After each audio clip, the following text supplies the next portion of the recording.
a gente vai fazer duas partes hoje. Agora, de tarde, nós vamos falar sobre os dois pactos e os filhos de Abraão. Nós vamos pegar agora os dois montes. Nós vamos falar sobre o Monte Sinai e sobre o Monte Sião. E pela noite, eu vou utilizar esse quadro aqui, porque vai ser quando a gente vai começar a ver alguns detalhes. Mas ainda também temos que ver sobre o novo concerto. E graças a Deus nós teremos bastante oportunidade de entrar em todo o prisma possível em relação aos dois pactos. Louvado seja Deus por isso. Então, hoje, o prisma que a gente vai observar, né, uma das facetas do prisma, é o Monte Sião e o Monte Sinai. Nós vamos falar sobre isso, mas antes eu quero convidar você a orar junto comigo mais uma vez. Vamos fazer uma oração para a gente abrir a palavra do Senhor? Oremos então. Oremos. Querido Jesus, queremos te agradecer pelo privilégio que temos, ó Deus, de estar agora reunidos nesta tarde para estudarmos ainda esse assunto que é de extrema importância, Senhor. Estaremos juntos agora de tarde, pela noite.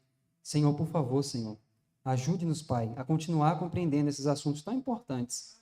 Que nossa mente, Senhor, não se desvie em qualquer momento do dia, Senhor, mas que estejamos, Senhor, sempre focados, Senhor, em aprender essas coisas, porque o tempo se aproxima, Senhor. Por isso te pedimos que agora, Pai, nossa mente esteja fixada aqui no alto, para que o Senhor Jesus possa operar tudo o que Ele quer na mente de cada pessoa aqui individualmente. Pedimos ao Senhor que nos lave agora mais uma vez no sangue de Jesus e que possamos agora, Senhor, ter um privilégio de participar da mesa do Senhor. Pedimos e agradecemos em nome de Jesus. Amém. Queridos, nós vamos ler o texto central desse estudo agora de tarde, é Gálatas 4, 21 a 24. Vamos ler juntos então, que o texto central é esse aqui. Gálatas capítulo 4, versos 21 até o 24.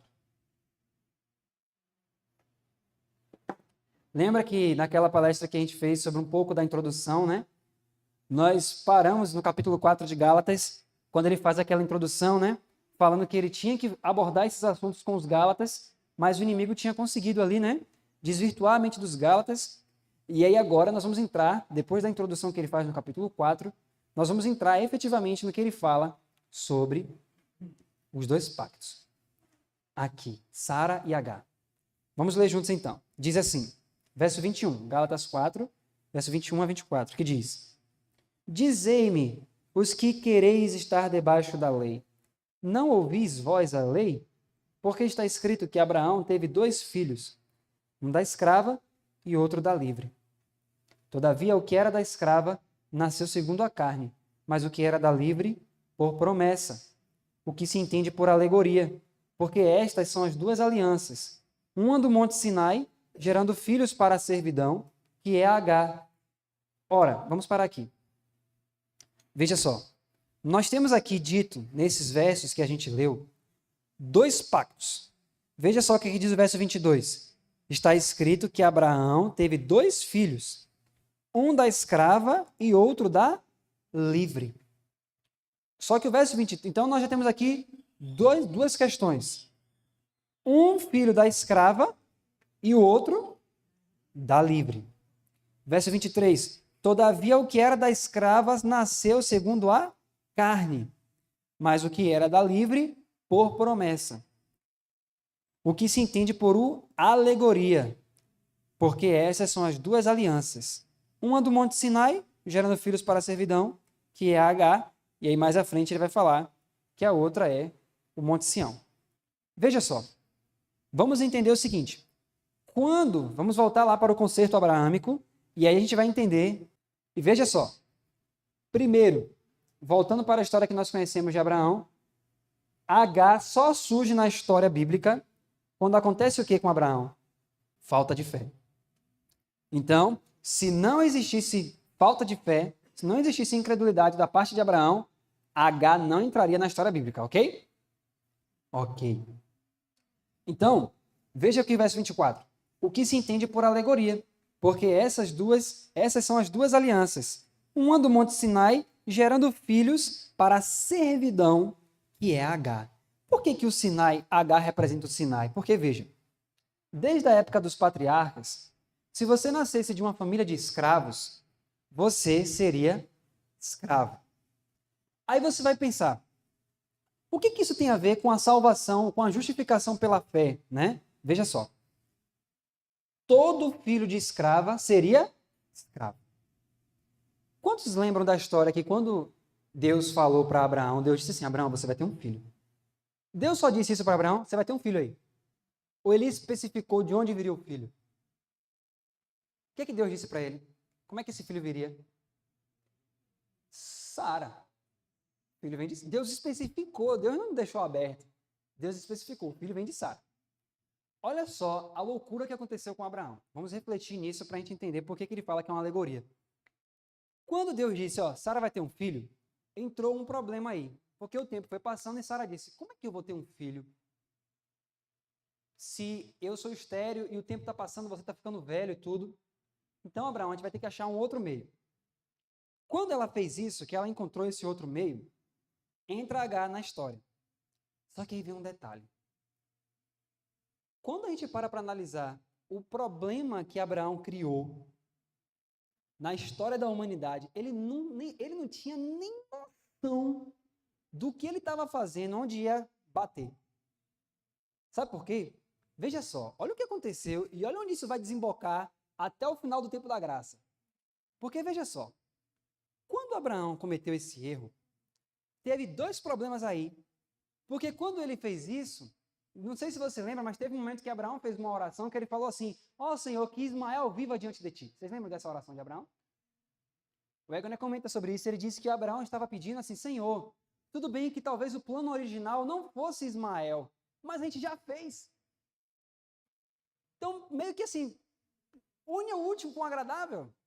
É isso que Abraão estava pedindo. Une o útil com o agradável, Senhor. Não era bem esse plano, mas já está pronto. A gente não pode adiantar o plano da salvação? Une. Mas agora pare para pensar o seguinte, olha só. Se Deus dissesse, tá bom, Abraão, eu vou responder essa oração sua.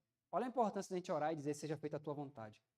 Porque se Deus ouve essa oração de Abraão e realmente ele coloca Ismael como a descendência prometida, daquele de onde viria o Messias, se o Messias descendesse de Ismael, qual seria o impacto na sua vida hoje, aqui e agora?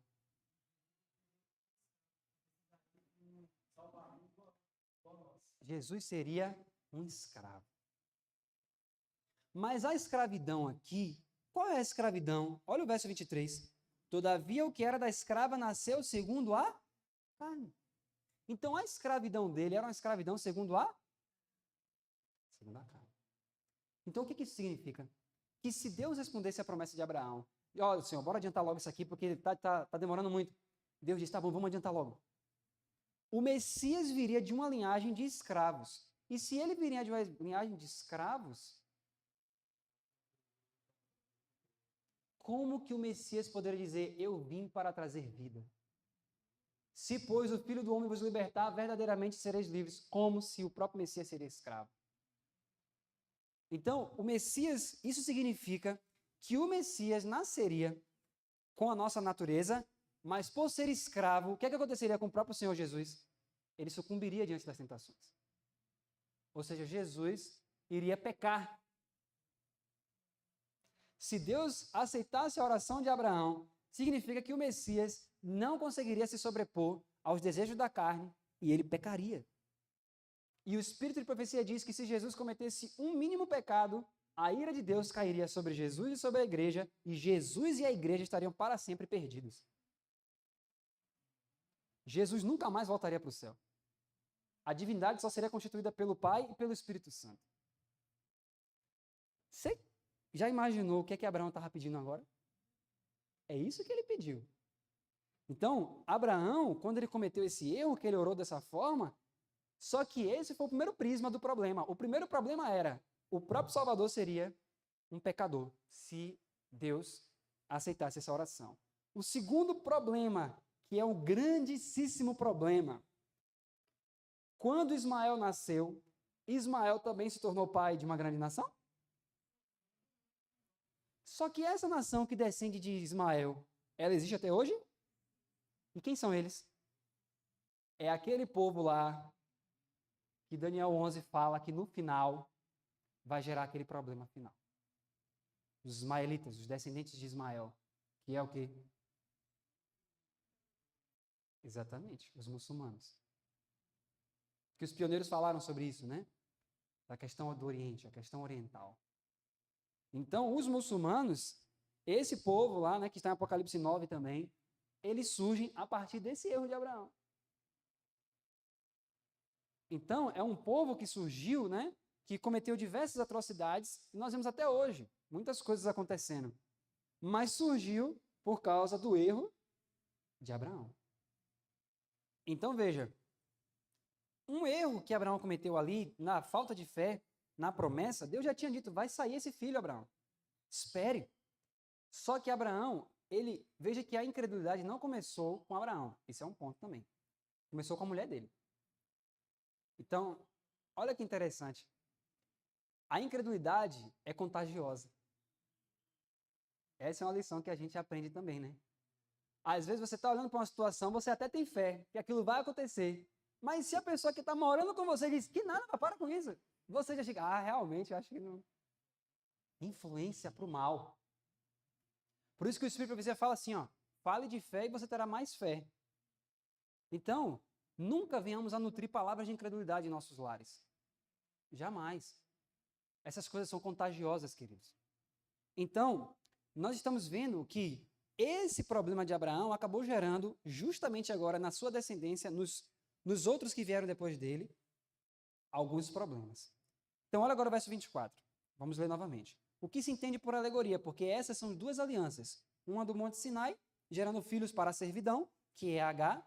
E aí o verso 25. Ora, esta H é Sinai, um monte da Arábia, que corresponde a Jerusalém, que agora existe, pois é escrava com seus filhos.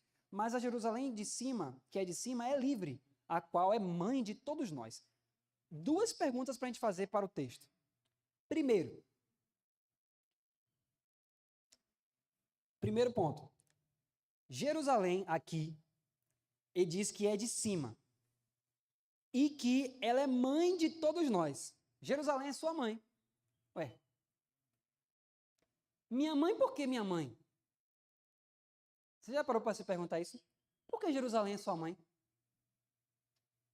Quantas vezes a gente lê os textos assim, a gente muitas vezes nem para atentar. Diz que essa Jerusalém é nossa mãe. Por que minha mãe? Vou ler novamente aqui, verso 26. Mas a Jerusalém que é de cima é livre, a qual é mãe de todos nós. Por que mãe, queridos? Aqui nesse verso tem dois pontos para a gente analisar. O primeiro verso diz que a Jerusalém de cima é livre. Livre de quê? Eu vou mostrar o texto para vocês aqui. Ela é livre de quê? H aqui representa a escravidão. Escravidão de quê? Do pecado. Exatamente. Jesus em João 8 diz, todo aquele que comete pecado é o quê? Escravo do pecado. Então, Agar só poderia gerar filhos escravos do pecado. Mas Sara gerou o quê? O filho da promessa. Então, se uma era para a escravidão, a outra era para liberdade.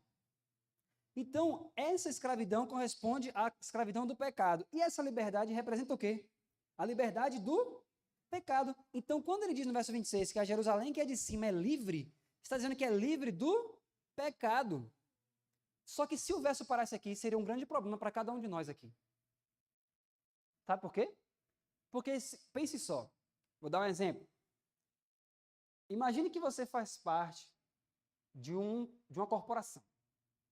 Você faz parte de uma empresa, um exemplo. E você sabe que a empresa tem um uniforme. E para você chegar lá e bater o cartão, um exemplo, para você entrar, você só entra de uniforme.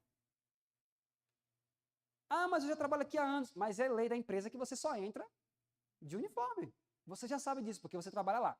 Mas digamos que você está acostumado com a empresa, você chega lá de qualquer forma, de bermuda, de camisa regata, chega para trabalhar e vai lá. Só que tem alguém responsável pela fiscalização, um exemplo. Aí você chega aqui, vou entrar. A pessoa fala assim, mas Você é funcionário daqui? Sou, você me conhece? Sim, eu conheço. Mas é lei, é norma da empresa que só pode entrar de uniforme. Aí você começa a dizer, não, mas eu já trabalho aqui há muito tempo, eu preciso entrar, preciso adiantar, eu estou atrasado. Não, só entra de uniforme. O que essa história tem a ver com esse verso? Olha o que o verso está dizendo em cima. Mas a Jerusalém que é de cima é livre. Livre de pecado. Se lá dentro é livre de pecado, quem está em pecado pode entrar? Quem não tem o uniforme da justiça de Cristo pode entrar? Você percebe que se o verso parasse só aqui ia ser um problema para a gente? Porque diz que a Jerusalém de cima é livre. Então, quando ele diz que a Jerusalém de cima é livre, ele está dizendo só pessoas livres podem entrar. Então tem que ter o uniforme. Mas, justamente quando ele diz que a Jerusalém de cima é livre, ele também diz assim para você, ó, a qual é mãe de todos nós. Aí, peraí, aí dá aquele nó na cabeça. O que significa que ela é mãe de todos nós? Por que ele usa a palavra mãe, queridos? Está se referindo a quem aqui? Sara. E por que ela é nossa mãe? Olha a conversa de Jesus com Nicodemos. Nicodemos, necessário vos é o quê? E esse nascer de novo, o apóstolo Pedro chama isso de quê? Sendo de novo gerados. Então, quando você nasce de novo, que você é gerado novamente, a Bíblia coloca aqui essa alegoria de que você é nascido como se você tivesse nascido de Sara, igual a Isaac. Por isso que ele diz, nós, como Isaac, somos filhos da promessa. Porque assim como Isaac nasceu de Sara, da mãe que era livre, nós também nascemos de novo e estamos livres do pecado pelo novo nascimento. Vocês perceberam, então? Então, Jerusalém é nossa mãe. A Jerusalém nova, ela é mãe de todos esses, porque todos esses nasceram do Espírito. Percebe? Por isso que o Espírito e a noiva dizem vem. É como se eles tivessem, digamos assim, né, tido um filho, que somos nós. Nós nascemos do Espírito. Então, vamos continuar aqui, ó. Verso 27. Porque está escrito, alegra-te, estéril, que não dás à luz, esforça-te e clama, tu que não estás de parto, porque os filhos da solitária são mais do que as que têm marido. Mas nós, irmãos, somos filhos da promessa, como Isaque. Mas como então aquele que era gerado segundo a carne perseguia o que era segundo o Espírito, assim também é agora. Mas que diz a Escritura? Lança fora a escrava e seu filho, porque de modo algum o filho da escrava herdará com o filho da livre. De maneira, irmãos, que somos filhos não da escrava, mas da livre. Olha só, queridos. Então nós estamos vendo aqui duas questões. Um primeiro pacto, que é o que gera para a escravidão. E qual era a base desse pacto? Tudo que o Senhor falou, faremos. Só gera escravidão. Então nós vimos hoje pela manhã o que é isso. Você tenta, mas nunca consegue, porque você é escravo do pecado. E nós temos um novo pacto que é a liberdade de Cristo, a justiça de Jesus.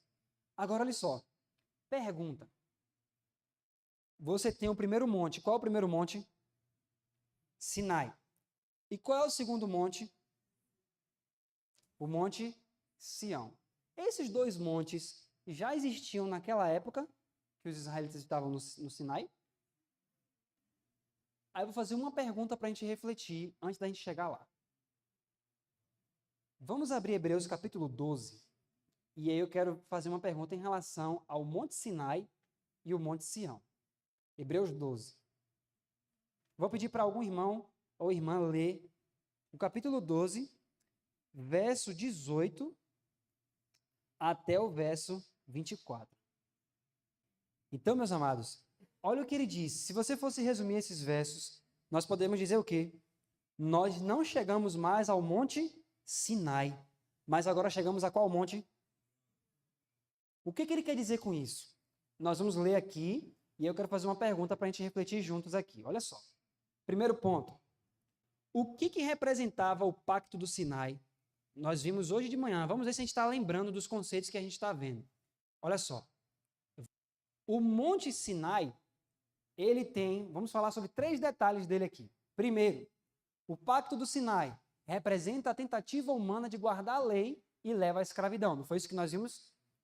Ok. Segundo, os 2 pactos não são uma questão de tempo histórico. Não, isso a gente vai falar daqui a pouco. Terceiro, o pacto do alto representa a libertação pela fé, permitindo a obediência à lei por meio do Espírito. Então, nós vimos pela manhã duas diferenças. O primeiro pacto, o pacto antigo, na verdade, ele representava o quê? O povo fazendo as promessas e dizendo, vou guardar tudo que o Senhor está falando. Isso levou o povo para a escravidão. E o novo pacto representa a libertação pela fé, permitindo a obediência à lei por meio do Espírito. Jesus operando ali. Pergunta. Em Hebreus 12 diz que você que acredita, você está chegando para qual monte hoje? Sião. Mas eles lá no passado foram conduzidos para qual monte? Agora uma pergunta. Se Deus sabia que é no Monte Sião que há a liberdade, é no Monte Sião que há a verdadeira aliança, por que Deus, em vez de levar eles para Sião, levou para o Sinai? Nós demos essa resposta de manhã, mas eu estou fazendo uma pergunta só para a gente... Exatamente. Vocês lembram que Ellen White fala que eles não conheciam a condição de seus corações? Eles não sabiam a grandeza de Deus e a malignidade dos seus corações? Se Deus levasse eles para Sião e colocasse todas essas promessas ali diante deles, vocês acham que eles iam entender alguma coisa? Vocês acham que eles iam apreciar o conceito? Exatamente.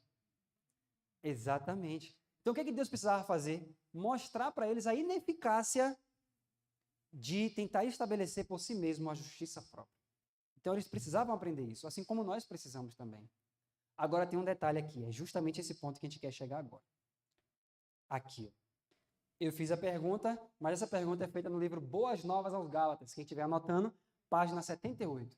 Por que o Senhor não levou o povo diretamente ao Monte Sião, onde poderiam encontrar a lei como vida, em vez de os levar ao Monte Sinai, onde a lei significou somente morte? Aí ele diz, ó, é uma pergunta muito lógica. E lógica também é a sua resposta. Qual é a resposta? Foi por sua incredulidade. Quando Deus tirou Israel do Egito, seu propósito era levá-los diretamente ao Monte Sião. Ah, queridos, anote isso aí, por favor, se você estiver anotando. Porque a palestra de noite vai ser justamente sobre isso. Deus não queria levar eles para o Sinai.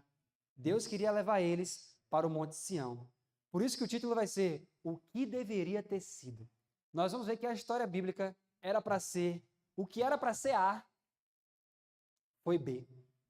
Então, você vai ficar pasmo quando você vê que o livro de Êxodo, praticamente inteiro, tudo que está escrito nele, Deus não queria nada daquilo. E você vai ficar mais chocado ainda quando a gente vê quanto tempo era para durar entre a criação de Adão e a volta de Jesus. Nós vamos ver isso com detalhes. Por isso que eu trouxe esse quadro, porque eu quero colocar detalhadamente aqui, ponto por ponto. Nós vamos ver que as 3 mensagens angélicas e o alto clamor era para acontecer em diversas épocas. Então Deus tinha que ensinar eles. Então não é que Deus queria, mas foi necessário. Entendeu? Então, quando Deus tirou Israel do Egito, o propósito original de Deus era levá-los diretamente ao Monte Sião. Veja, queridos, o propósito de Deus era que Hebreus 12, essa fala de Hebreus 12, fosse para eles. Olha, vocês não estão chegando ao Sinai, não. Vocês estão chegando a Sião, a congregação dos justos, aos espíritos dos justos aperfeiçoados. Mas para eles não dava para fazer isso naquele momento. Então, veja. Após terem cruzado o Mar Vermelho, entoaram um cântico inspirado. E um de seus versos dizia... Olha o que o povo disse, gente. E é aqui que a gente vai se deter aqui, porque eu não vou explicar isso agora. Mas é só para acender essa luz e vai gerar no seu coração, eu creio, que vai gerar um sentimento de assim, eu preciso entender isso. Porque olha o cântico deles. E eu vou perguntar, e você vai ver que você mesmo vai saber a resposta. Olha só. Olha o que eles cantaram no Mar Vermelho. Com a tua beneficência, guiaste o povo que salvaste. Com a tua força, o levaste à habitação da tua santidade. Tu o introduzirás e os plantarás no monte da tua herança, no lugar que aparelhaste, ó Senhor, para a tua habitação, no santuário, ó Senhor, que as tuas mãos estabeleceram. Pense só, eles estão passando o Mar Vermelho e estão cantando. Quando eles cantam, qual monte eles estão dizendo que Deus vai colocar eles na passagem do Mar Vermelho? No monte que as tuas mãos estabeleceram. Mas de acordo com o livro de Hebreus, qual que monte é, que santuário que as mãos de Deus estabeleceram? Onde está esse santuário? Em que monte? Então, quando eles passaram o Mar Vermelho, quando ele fala assim, ó, tu introduzirás e os plantarás no monte da tua herança, qual é o monte da herança do Senhor? E que lugar é esse que ele aparelhou para a habitação de Deus? No santuário que as mãos de Deus estabeleceram. Jesus está em que lugar hoje, queridos? No santuário não feito por mãos humanas, mas erigido pela própria mão de Deus, cujo artífice e construtor é Deus. Nesse santuário que Jesus oficia hoje, quando eles passaram pelo Mar Vermelho, eles disseram, Senhor, o Senhor vai tirar a gente daqui do Mar Vermelho e vai botar a gente aonde? Onde Jesus Cristo está hoje, em 2024, queridos. Vocês conseguiram entender isso nesse cântico? E a fé deles é que eles iam sair do Mar Vermelho e iam entrar no lugar que Deus aparelhou com a própria mão dele? Pense, eu estou até arrepiado aqui. Ó. Diga, meu irmão. A fé original é, Deus vai tirar a gente daqui. Daí você já vai começar a ter um monte de perguntas. Porque veja só, e eu estou no Mar Vermelho. E se eu chegar do outro lado, Deus vai me levar para o céu? E Jesus? E o Messias? Se o Messias só viria anos e anos depois, como é que vai ser isso? Você percebe que já começa as indagações? A gente vai ver tudo isso, claro, né? Mais tarde. Por isso que a gente vai fazer uma linha do tempo aqui. Do que seria se a fé deles fosse perfeita naquela época. Mas, veja que no cântico deles, eles não cantam, Senhor, tu nos levarás agora para o Monte Sinai. Eles cantaram isso? Não. Eles sabiam a diferença entre o monte dali e o monte de Deus. Eles sabiam, sim. Tanto é que quando eles cantam, eles dizem, Senhor, o Senhor vai nos levar para o santuário que as suas mãos estabeleceram no céu. Então, eles sabiam que a libertação original que Deus queria fazer era tirar eles do Egito e levar eles para onde? Para o céu. O plano original era esse. Mas você sabia que Deus falou foi isso para Abraão? Você sabia que a promessa que Deus fez a Abraão, a gente vai ver isso mais tarde, mas a promessa de Abraão é que o povo sairia do Egito para o céu. Essa foi a promessa de Deus. E você vai ver que Davi sabia disso, Estevão sabia disso, os primeiros discípulos sabiam disso. Quando vocês verem na Bíblia eles falando isso, vai dizer, como assim? Eu já li a Bíblia milhares de vezes e nunca vi isso. Nós vamos ver que as pessoas da Bíblia sabiam que o plano original era esse. Por isso, vocês entendem agora que Ellen White fala, né? Que quando o povo vê essas mensagens no passado, eles saem dizendo, a Bíblia para mim é um livro novo, porque muda tudo. Até as histórias bíblicas ganham um significado completamente novo. Então vocês viram aqui que o cântico deles era esse. Senhor, o Senhor vai nos colocar lá. Mas eles não foram. Por que não foram? Alguma coisa aconteceu no caminho. E é isso que a gente vai ver mais tarde. Então, eles disseram, Senhor, é para lá que o Senhor vai nos levar. Nós vamos sair daqui do Egito e nós vamos para lá. O Senhor vai nos colocar dentro desse santuário. Mas olha o que aqui agora diz aqui, ó. Se houvessem continuado cantando, teriam chegado bastante próximo de onde? Do Monte Sião. Pois, olha o que a Bíblia fala, Isaías 35:10. Os resgatados do Senhor, e eles eram resgatados do Senhor? Mas a promessa era o quê? Os resgatados do Senhor voltarão e virão para onde com júbilo? Para Sião. A promessa era essa. E a alegria eterna haverá sobre as suas cabeças. Gozo e alegria alcançarão, e deles fugirá a tristeza e o gemido. E a travessia do Mar Vermelho confirmava isso. Vamos ler Isaías 51, versos 10 e 11, para a gente ver isso aqui no profeta Isaías. Olha só.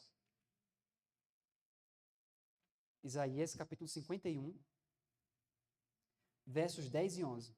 Não és tu aqui, queridos? Só para a gente contextualizar, para a gente entender. Isaías está clamando. Ele está clamando, né, pelo que ele está vendo. Aí ele diz, ó, no verso 9, ele desperta, desperta, veste-te de força, o braço do Senhor. Ele está clamando para Deus, né, fazer um milagre. Aí vem o verso 10. Não és tu aquele que secou o mar, as águas do grande abismo, o que fez o caminho no fundo do mar para que passassem os remidos? Assim voltarão os resgatados do Senhor e virão a Sião com júbilo, e perpétua alegria haverá sobre as suas cabeças. Gozo e alegria alcançarão, a tristeza e o gemido fugirão. Então veja que olha o que Isaías está dizendo. Senhor, quando não foi o Senhor que secou o mar, o Senhor abriu a vereda para que os seus remidos passassem?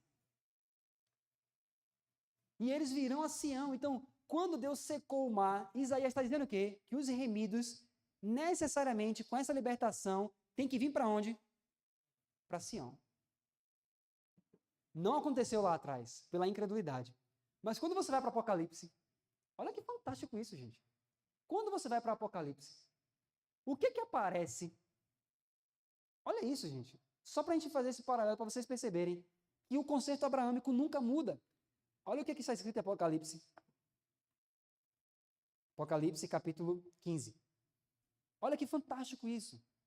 Apocalipse 15, verso 2. Verso 1 e 2, na verdade. Vi outro grande e admirável sinal no céu. 7 anjos que tinham as 7 últimas pragas, porque nelas é consumada a ira de Deus. E vi como que um mar de vidro misturado com fogo. E também os que saíram vitoriosos da besta e da sua imagem e do seu sinal e do número do seu nome, que estavam junto ao mar de vidro e tinham as harpas de Deus. Olha a figura que ele está falando aqui. Ele vê pessoas que estão sendo resgatadas, elas passaram pela tribulação. Aqui do capítulo 13, um poder estava se levantando contra eles, assim como Israel lá atrás, que tinha o Egito contra eles. Aqui você vê agora os resgatados do Senhor, que estão vindo de um poder contra eles também, e eles estão agora diante de onde? De um mar. O mar de vidro. E quando eles aparecem no mar de vidro, a Bíblia diz que eles foram vitoriosos, e quando chega no verso 13, o que é que eles cantam, queridos? Eles cantam o cântico de Moisés, servo de Deus, e o cântico do Cordeiro. Então, por que eles cantam o cântico de Moisés? Porque o que aconteceu lá atrás acontece de novo. Deus agora resgatando os seus remidos, e esses remidos, Deus está separando eles e tirando eles da besta. A besta está contra eles, vindo contra eles, e Deus está salvando eles. E eles são vistos no mar de vidro. Mas nessa salvação, Deus quer trazer eles para onde? Para que monte? Olha o capítulo 14, verso 1. E olhei, e eis que estava o cordeiro onde? Percebe? O cordeiro estava no Monte Sião, e com ele quem? 144 mil.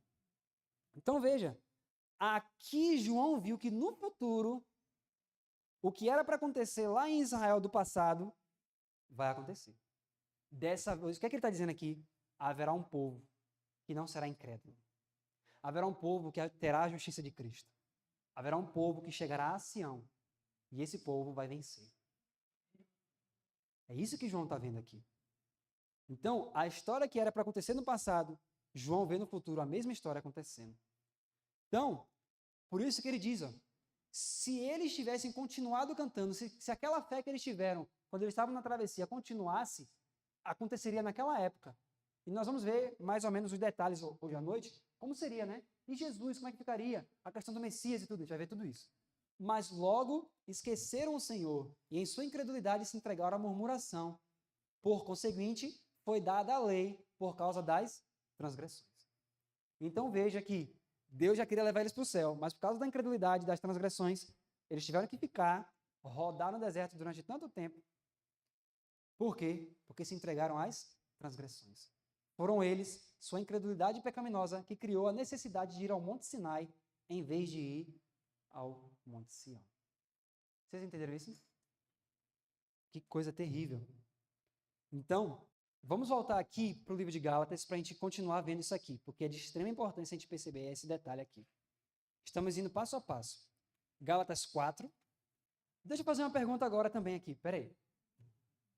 Eu vou já escrever aqui, eu só ia usar mais tarde, mas eu quero escrever só um detalhe aqui.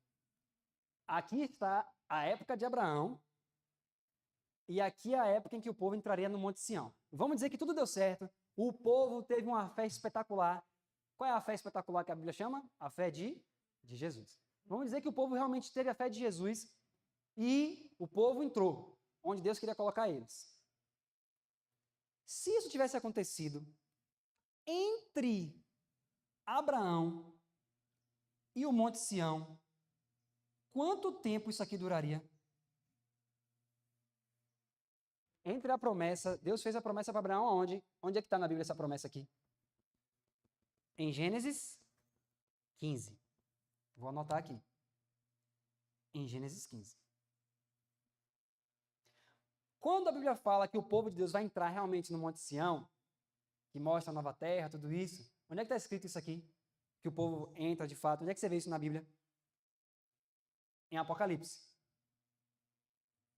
Olha que fantástico, meus amados. Isso está escrito em Apocalipse. Podemos colocar Apocalipse 21, porque é quando a nova terra desce, né? 21 e 22, que é os 2 últimos capítulos. Então, se o povo tivesse fé, de fato, a fé de Jesus, quanto tempo duraria entre Gênesis 15 e Apocalipse 21 e 22? Gálatas 3, verso 8 diz o quê? Ora, prevendo a Escritura que Deus haveria de justificar pela fé os gentios, o que ele fez? Pré-anunciou o evangelho a Abraão. E Deus pré-anunciou o evangelho a Abraão. Quais foram os pontos que Deus apresentou para Abraão do evangelho? Que ele comentou. Vamos lembrar aqui juntos, eu vou anotar aqui, para a gente ver o que é que isso tem a ver com isso aqui. Quem lembra? Ressurreição. Vamos botar aqui. Primeiro ponto.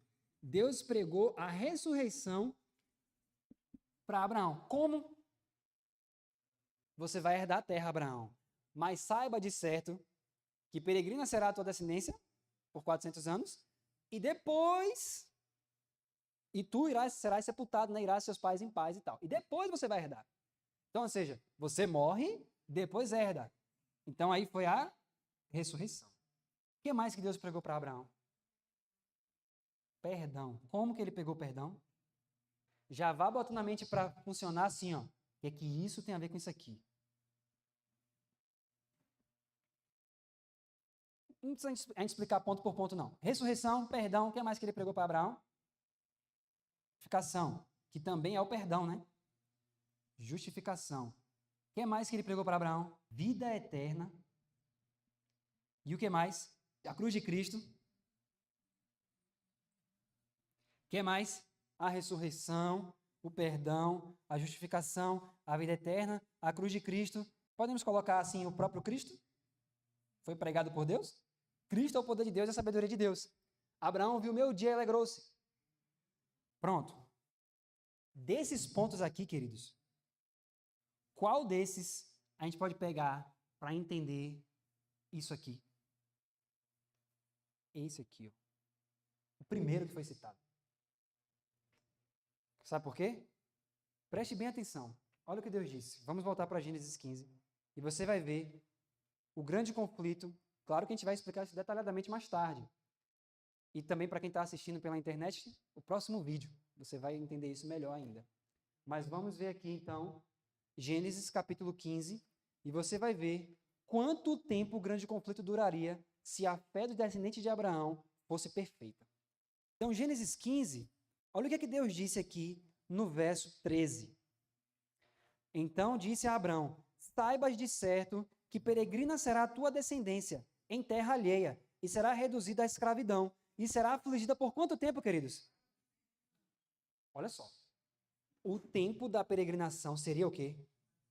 400 anos. Continuando.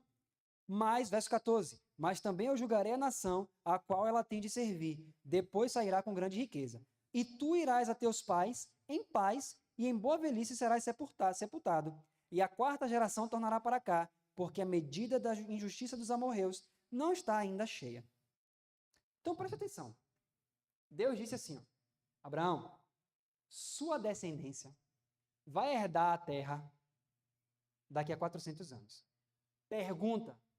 Quem era a descendência de Abraão, de acordo com Gálatas 3, a quem foi feita a promessa?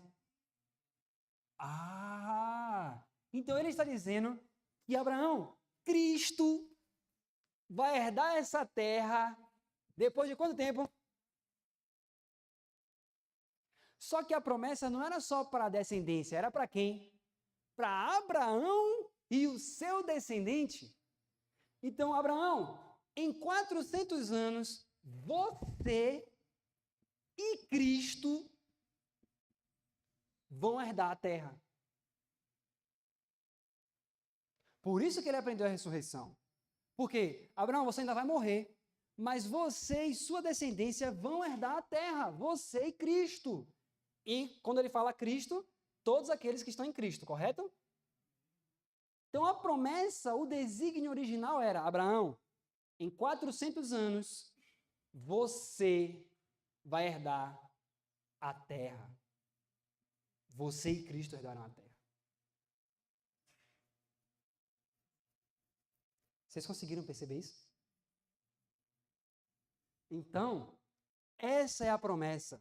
Abraão, 400 anos, a promessa é para você e para o seu descendente. Então, mas você já vai estar morto, Abraão. Então, depois dos 400 anos, você tem que herdar. Então, isso significa o quê? Que a ressurreição de Abraão era para acontecer quando? Assim que bateu os 400 anos. Ah, então você entende por que José pediu para levar os ossos dele junto com o povo? Por quê, queridos? Porque naquele tempo, o que estava acontecendo? José, quando morreu, estava próximo, o que estava próximo de acontecer? Justamente ia bater os 400 anos. E José sabia disso. Então, quando José estava para morrer, José falou assim, ó, lei, quando eu morrer, levem meus ossos com vocês, porque quando eu ressuscitar, não quero ressuscitar no Egito, não. Então, essa era a promessa original. E eles entendiam isso. E isso impactou não só Abraão, mas a descendência de Abraão. Outro exemplo, lá está Isaac. Isaac, pense só, nós vamos falar muito sobre isso ainda, mas eu vou dar só mais um exemplo. Eu vou falar no exemplo de várias pessoas da Bíblia, porque você vai dizer assim, o que é isso? Pense em Isaac. Lá está Isaac. Isaac, Hebreus diz que ele era peregrino, junto com o pai. Isaac, quando entendeu a promessa, ele entendeu que os 400 anos ia bater aqui e era para ele estar no Monte Sião. Então, pense só, você vai herdar a terra. Isaac sabia que ele também era herdeiro da terra. Agora, será que ele ficava pensando que Canaã era aquele pedacinho de terra ali? Não. Por quê? Imagine só, se você fosse herdeiro de uma terra e de repente você cava poço, Isaac cavou ou não cavou poço? Cavou poço. Saiu cavando poço para tudo que é lugar. Quando Isaac começou a cavar poço, o que aconteceu? Fulano chegou e falou assim, epa, esse poço é meu. Se Isaac tivesse aquele pensamento, não, a terra é minha, Deus disse que a terra era minha, eu ia herdar isso aqui é tudo meu. Ele ia brigar pelos seus direitos. Mas aí vai ser a palestra do Jonathan. Mas, o que foi que ele disse? Irmão, você quer esse poço? Eu não vou brigar. Eu não vou para a justiça. Porque os meus direitos, a minha herança não é aqui não, pode ficar. Fui eu que fiz. O trabalho foi todo meu. Mas fique. Vou para outro lugar. Não foi o que o pai dele fez? Ló, você quer o quê, Ló? Você quer ir para onde? Você percebe que não tinha apego às coisas desse mundo, como nós temos até hoje. Não tinha, porque ele sabia que a promessa é, logo, logo eu estou no céu. Para que eu vou me preocupar com essas coisas aqui, Ló? Você quer ir para onde, Ló? Se você for para a esquerda ou para a direita, escolha o que você quiser, Ló. Qualquer lugar tá bom, que daqui a pouco eu estou na Canaã Celestial. Essa era a fé dos nossos pais. Então Isaac viu o pai fazer essas coisas. Né? Isaac via o testemunho do pai, ele soube dessas histórias também. E ele aprendeu. Não só ele, mas os seus descendentes também. Nós vamos ver isso mais à frente. E os israelitas lá no deserto, eles entenderam também. Eles entenderam. Está batendo os 400 anos. Quando Deus vai chegar... Por quê, queridos? O livro de Êxodo é justamente quando os 400 anos estavam para bater. Tanto é que olha o que Deus fala. Abra agora em Êxodo para você ver que maravilha é isso.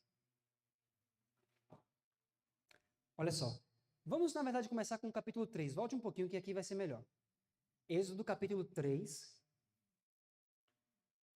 verso 1. Diz assim, ó. Apacentava Moisés o rebanho de Jetro, seu sogro, sacerdote em Midian, e levou o rebanho atrás do deserto, e chegou ao monte de Deus, a Horebe. E apareceu-lhe o anjo do Senhor em uma chama de fogo no meio de uma sarça. E olhou, e eis que uma sarça ardia no fogo, e a sarça não se consumia. E Moisés disse, agora me virarei para lá e verei essa grande visão, porque a sarça não se queima. E aí Moisés agora vê Deus ali. Por que Moisés viu Deus justamente aqui? Porque olha o que aconteceu no capítulo anterior, capítulo 2 agora, capítulo 2, verso 23. Olha o que a Bíblia fala. Êxodo 2, 23. E aconteceu depois de muitos dias que, morrendo o rei do Egito, os filhos de Israel suspiraram por causa da servidão e clamaram, e o seu clamor subiu a Deus por causa de sua servidão. E ouviu Deus o seu gemido e lembrou-se, olha só, verso 24. Lembrou-se Deus da sua aliança com Abraão, com Isaque e com Jacó. E viu Deus os filhos de Israel e atentou para a sua condição. Aí você pergunta, Deus lembrou do que exatamente? De que parte da aliança Deus lembrou? Sabe quem é que vai responder isso para a gente? Estevão. Abra Atos capítulo 7, que você vai ver um detalhe aqui fantástico.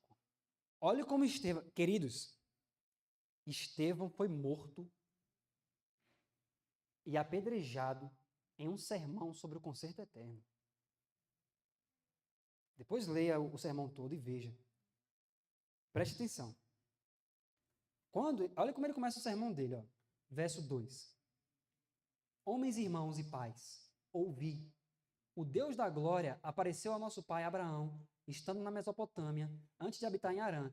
Ele já vai começar falando do pacto abraâmico. E disse-lhe, sai da tua terra e dentre a tua parentela e dirige-te à terra que eu te mostrar. Então saiu da terra dos caldeus e habitou em Harã. E dali depois que seu pai faleceu, Deus o trouxe para essa terra em que habitais agora. E não lhe deu nela herança, nem ainda o espaço de um pé, mas prometeu que lhe daria a posse dela, e depois dele, a sua descendência, não tendo ele ainda filho. Pule agora lá para o verso 17. Aqui que tá, ó. Olha como ele começa o verso 17. Aproximando-se, porém, o tempo da promessa que Deus tinha feito a Abraão, o povo cresceu e se multiplicou no Egito. Entendeu aí? Qual era o tempo? Os 400 anos. Então, o que Estevão está dizendo é, aproximando-se o tempo que Deus tinha falado para Abraão, ou seja, quando estava batendo os 400 anos, Deus começou a multiplicar o povo no Egito. Por que isso? Por que tinha que multiplicar o povo? Queridos, vamos parar para pensar. Nós somos adventistas do sétimo dia, sim ou não? Você foi levantado para pregar a mensagem do advento, da volta de Jesus. Para pregar a volta de Jesus, antes de Jesus voltar, o que é preciso para Jesus voltar? O evangelho a todo mundo. E esse evangelho a todo mundo, como é que a Bíblia chama desse evangelho a todo mundo nos últimos dias? O alto clamor. Mas o alto clamor, ele é dado em que contexto? Quando tem o quê? Política, religião, tudo junto. Então, vamos botar aqui perseguição. Mas o alto clamor, ele é dado no contexto de quê? De 3 mensagens angélicas. Correto? E são vários pontos. Mas isso aqui não é para agora não, eu estou entrando aqui já, mas não é nem para agora isso aqui. Mas, se você entende que tudo isso aqui é para que Jesus volte, e se os 400 anos estava batendo, e para Abraão ressuscitar, a promessa era para ele e para Cristo voltar, isso aqui não precisa acontecer? Então, se isso aqui fosse perfeito naquela época, você concorda que o alto clamor, as 3 mensagens angélicas e tudo isso aconteceria aqui, antes dos 400 anos baterem? E o que é que Deus faz? Deus começa a multiplicar o povo. Para quê? Para justamente finalizar a obra fazendo tudo isso aqui. Mas como é que o alto clamor seria dado no Egito? A gente vai ver. Nós vamos ver detalhes. Claro que a gente não vai, o Egon vai mostrar no livro, ele vai dizer assim, ó, não podemos especular, ou seja, ficar criando, poderia ser assim. Não. Mas nós temos evidências na Bíblia de como seria. A gente vai raciocinar, a gente vai ver. Mas, você consegue perceber que para Abraão ressuscitar, Abraão já ressuscitou, queridos? Não. Por quê? Porque o desígnio original não foi cumprido. Agora você entende, porque para nós adventistas é mais compreensível quando a gente fala assim, ó, Jesus deveria ter voltado em 1844 e não voltou. Aí depois a gente vem, Jesus deveria ter voltado em 1888 e não voltou. A gente consegue assimilar isso, né? Mas imagine, Jesus deveria ter voltado 400 anos depois de Abraão e não voltou. Imagine se a gente dissesse que na época de Nabucodonosor, Jesus poderia ter voltado ali. A gente vai ver tudo isso. O que a gente vê com isso, queridos? Primeira coisa, nunca foi vontade de Deus que o grande conflito demorasse tanto tempo. Nunca foi. Assim como Ellen White fala que a murmuração, a falta de consagração, tudo isso é o que mantém a gente no mundo até hoje, os adventistas não foram o único povo que passaram por isso, não. Os israelitas passaram pela mesma coisa. O que não fez eles alcançarem isso aqui, quando bateu os 400 anos, foi a murmuração, não é o que você viu no deserto? A falta de consagração não foi isso que você viu no deserto? A contenda entre irmãos não foi isso que você viu no deserto? Isso privou eles de entrar. Veja que eles próprios tinham essa fé. Senhor, você vai tirar a gente daqui e você vai colocar a gente dentro do santuário. Mas não entraram. Assim como em 1844, era para o povo entrar, desde 1844. Entrou? Não. Vocês estão anotando tudo isso aqui, gente? Por favor, anotem essas coisas. Então, veja, não está muito arrumadinho aqui porque eu estou pressupondo que vocês vão anotar, né? Vocês não vão tirar foto. Então, mas pode tirar foto também, se você for entender depois. Vocês entenderam isso, queridos, então? Qual o desígnio original que Deus fez com Abraão? Você entendeu, então, que não era a vontade de Deus nada do que aconteceu ali no Sinai? Porque o desígnio original era, Abraão, vai ser isso aqui. Ó. Por isso que Estevão disse, aproximando-se o tempo da promessa que Deus fez a Abraão, ele fez o povo crescer e se multiplicar. Por isso que em Êxodo, quando ele chama Moisés, ele fala, porque eu me lembrei, Moisés. Eu me lembrei, eu não esqueci não, Moisés. Já vai bater os 400 anos. E eu vou chamar você agora para fazer essa obra. A primeira pessoa que Deus chamou para dar o alto clamor foi Moisés. A gente vai ver isso aqui na Bíblia. Qualquer época, depois dessa época aqui.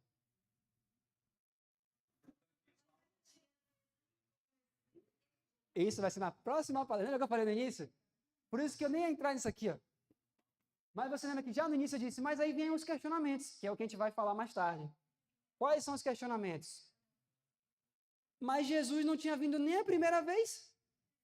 Como é que a segunda vez ia acontecer? É natural, é óbvio, a gente vai pensar isso. Mas é claro, lembre-se, essa história que nós estamos falando não aconteceu. Exato. Mas você parou para pensar que quando os israelitas cantaram, o Senhor vai nos colocar no monte da sua herança, naquele santuário, o Messias não tinha vindo também. Mas mesmo assim eles cantaram. Então tinha alguma coisa que eles sabiam que a gente ainda não está conectando com isso aqui, tudo que a gente já aprendeu. Por isso que a gente está indo ponto a ponto. Entendeu? Então, o que nós estamos vendo é o panorama geral. A gente depois vai entrar em detalhes, claro, né? Então, tudo que nós estamos vendo aqui, vocês vão ver o que seria, como era para ser. Ok? Então, quando nós olhamos para a história da igreja adventista, você vê, por exemplo, olha, vou dar um exemplo. O Espírito de Profecia diz que em 1888, se a mensagem fosse levada avante da forma como Deus queria, eles teriam entrado em Canaã 2 anos depois. Mas aí vem a pergunta, que ano a gente está hoje? 2024. O que ela falou que aconteceria de, por exemplo, ter lançado um decreto que iria abranger o mundo inteiro e que o povo de Deus seria perseguido em todos os lugares do mundo? Vocês já viram isso acontecer? Em partes. Mas a profecia completa aconteceu? Então, como Jesus voltaria em 1890 se isso nem aconteceu até hoje, em 2024? Esse é outro ponto. Paulo diz no livro de Colossenses, que o evangelho chegou a todas as nações. Por que Jesus não voltou então?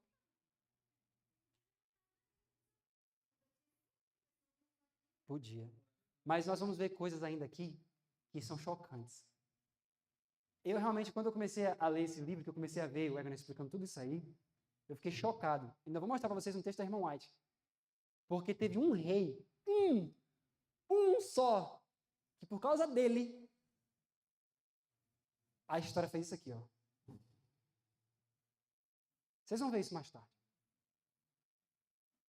Queridos, é impressionante a gente ver isso. Como Deus muitas vezes permite. Ele sabe o que vai acontecer, mas ele permite. A história foi por causa desse erro desse rei e outros também. Mas teve um erro que foi extremamente significativo, que mudou o panorama terreno completo. A volta de Jesus foi postergada por séculos e séculos, por causa de um errinho. Errinho entre aspas, né? Por causa de um erro. Uma decisão errada postergou a vinda do Messias por longos e longos anos. E aí essas perguntas que a gente se faz, mas e agora? Como é que seria, né? Porque Ellen White fala que Jesus veio depois de 4.000 anos de pecado. Como é que a gente coaduna tudo isso? Mais tarde a gente vai ver isso.